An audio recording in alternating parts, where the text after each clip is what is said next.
दोस्तों बहुत बहुत स्वागत करता हूं आप सभी का। आप लोग जानते हैं कि जो चुनाव आयोग है वो खुद को निष्पक्ष, स्वतंत्र और पारदर्शी बता रहा है, लेकिन चुनाव आयोग की एक ऐसी लापरवाही सामने आई है जिसने उसकी किरकिरी कर दी है। चुनाव आयोग की थू थू हो गई है। चुनाव आयोग ने लापरवाही की सारी हदों को पार कर दिया है। एक घर में 100 वोटर आईडी मिली है। एक महिला की वोटर आईडी पर नीतीश कुमार की फोटो लगी हुई है। दोस्तों, इस पूरी खबर पर आज हम विस्तार से चर्चा करने जा रहे हैं।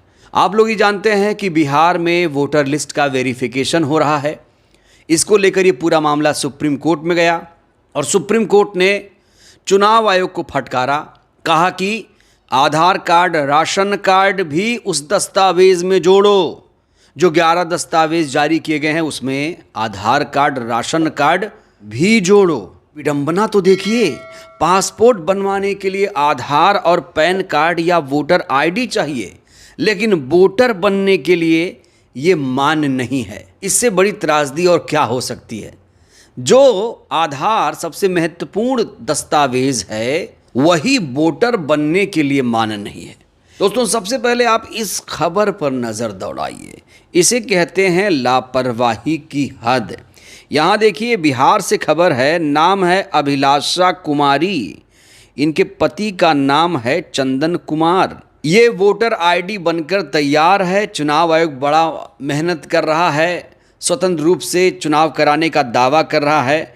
अब अभिलाषा कुमारी की फ़ोटो आईडी देखिए आप, यहाँ पर नीतीश कुमार की फ़ोटो लगी हुई है। और इससे बड़ी लापरवाही दोस्तों और क्या हो सकती है।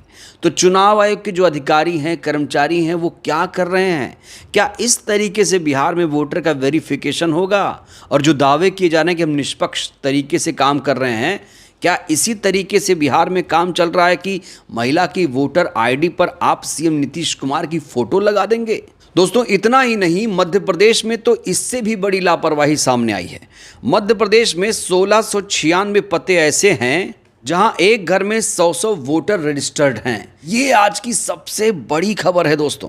अब कहा जा रहा है कि फर्जी नामों का वेरिफिकेशन होगा। निर्वाचन आयोग की ताज़ा रिपोर्ट के अनुसार मध्य प्रदेश में करीब 1700 पते, एड्रेस ऐसे मिले हैं जहां एक ही घर में 50 से ज़्यादा वोटर रजिस्टर्ड हैं। इनमें से 917 पते नगरीय निकाय क्षेत्रों में हैं, जबकि बाकी पंचायतों से जुड़े हैं।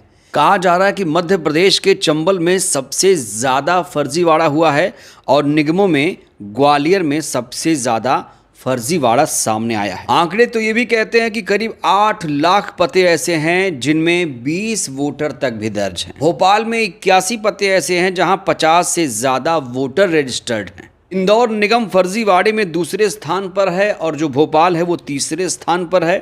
अगर मैं ग्वालियर की बात करूं तो 16,000 से ज़्यादा संदिग्ध पते हैं। इंदौर नगर निगम में 15,000 से ज़्यादा, भोपाल में देखिए 13,000 से ज़्यादा, जबलपुर में करीब 10,000, उज्जैन नगर निगम में करीब 6,000, 5500 समझिए, सतना में 2642, खंडवा में 2352 और बुरहानपुर में करीब 4,000 ऐसे संदिग्ध पते हैं। तो कहा जा रहा है पूरे मध्य प्रदेश में बहुत बड़ी गड़बड़ी सामने आई है और हर जगह इस तरह की गड़बड़ी सामने आई है, जैसे कि मंदसौर है, सीहोर है, श्योपुर है, जौरा है, दतिया है, डबरा है, अशोकनगर, मकरोनिया आदि में भी तय संख्या से ज़्यादा मतदाता हैं। पंचायत और ब्लॉक में भिंड, अम्बाह, पोरसा, जौरा, संबलगढ़, कैलारस, गोहद, पहाड़गढ़ जैसे चंबल क्षेत्र के ब्लॉक शामिल हैं। तामिया, लटेरी, फंदा, बैरसिया, बुरहानपुर, सीहोर में भी गड़बड़ी सामने आई है। तो निर्वाचन आयोग ने खुद ही स्पष्ट कर दिया है कि जिन पते पर ज़रूरत से ज़्यादा मतदाता दर्ज हैं, अब उनकी फील्ड वेरिफिकेशन कराई जाएगी। जांच के बाद यदि फर्जी नाम पाए गए तो उन्हें सूची से डिलीट किया जाएगा। तो जहां इतने बड़े पैमाने पर गड़बड़ी चल रही है, गड़बड़ झाला चल रहा है, वहाँ पर चुनाव आयोग काम नहीं कर रहा है। चुनाव आयोग बिहार में व्यस्त है क्योंकि बिहार में चुनाव होने वाले हैं और जो मतदाता सूची का पुनरीक्षण हो रहा है, विपक्ष लगातार कह रहा है कि ये लोग सूची नहीं बना रहे हैं। ये लोग तो उन वोटर्स का नाम हटा रहे हैं दस्तावेज के नाम पर कि जो वोटर बीजेपी को वोट नहीं करते हैं। विपक्ष का ये गंभीर आरोप है और इसीलिए ये मामला सुप्रीम कोर्ट में गया है। हालांकि सुप्रीम कोर्ट ने निर्वाचन आयोग का जो फैसला है उसे अभी बदला नहीं है। सुनवाई हुई है, उस पर टिप्पणी करते हुए कहा है कि आप लोग अब इसमें आधार कार्ड भी जोड़ो।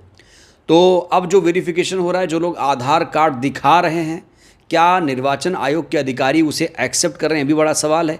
क्योंकि सुप्रीम कोर्ट ने तो अपनी तरफ से आदेश दे दिया है।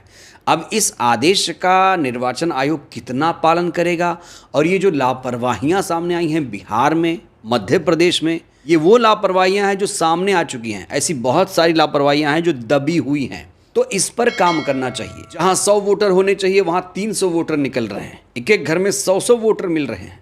तो इस पर चुनाव आयोग कब ध्यान देगा, ये अपने आप में बड़ा सवाल है। और चुनाव आयोग को चाहिए कि जिनके पास आधार कार्ड है उसे भी आधार माने कि हाँ ये लोग नागरिक हैं। हाँ, आधार कार्ड फर्जी है तो ये बात अलग है, लेकिन अगर किसी के पास आधार कार्ड है और कोई दस्तावेज़ नहीं है तो उसे आप रिजेक्ट नहीं कर सकते कि वो मतदाता ही नहीं है। क्योंकि यहाँ पर विपक्ष ये भी कह रहा है कि ये लोग क्योंकि विपक्ष यहाँ पर ये भी दलील दे रहा है कि ये वोटर का वेरिफिकेशन नहीं हो रहा है, ये लोग नागरिकता चेक कर रहे हैं कि कौन वैध है, कौन अवैध है, कौन नागरिक है, कौन नहीं।